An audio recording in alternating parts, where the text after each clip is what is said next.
Trump की विस्तार नीति ने न सिर्फ दुनिया में हलचल मचाई बल्कि बदले हुए रणनीतिक समीकरणों का फायदा अमेरिका के पारंपरिक प्रतिद्वंदी रूस को मिलने लगा है। पुतिन की यूक्रेन नियंत्रण की ख्वाहिश पूरा करने का मौका खुद ट्रंप ने उन्हें दे दिया है।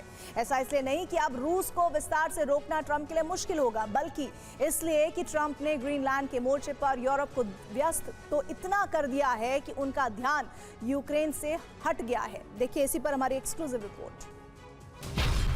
निर्णायक युद्ध शुरू, अंधकार युग, रूस का कहर, बर्फीली लहर, डिफेंस लाइन ध्वस्त, यूक्रेन अस्त व्यस्त।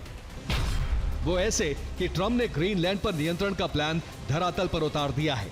ग्रीनलैंड के लिए ट्रंप यूरोपीय देशों से भी जंग के लिए तैयार हैं। इसी जंग की आशंका ने यूरोपीय देशों को जंगी तैयारी के लिए मजबूर कर दिया है।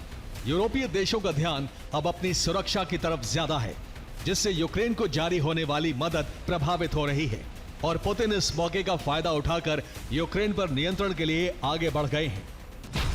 पहला संकेत यह है कि बर्फबारी के बीच यूक्रेन के ऊर्जा संयंत्रों को ध्वस्त करना, जिसका असर यह है कि यूक्रेन के लोग सर्दी में तड़पेंगे और ज़ेलेंस्की सरेंडर के लिए मजबूर होंगे। दूसरा संकेत यह है कि यूक्रेन की दिशा में बड़े हमले के साथ सेना की एंट्री, जिसका असर यह है कि यूक्रेन के प्रांतों पर रूस का प्रशासन स्थापित हो जाएगा।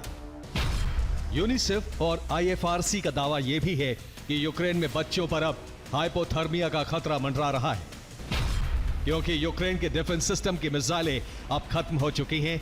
उन्होंने यूरोप से मिसाइल की मांग भी की है, लेकिन ग्रीनलैंड संकट को देखते हुए यूरोपीय देशों ने फिलहाल सप्लाई रोक दी है।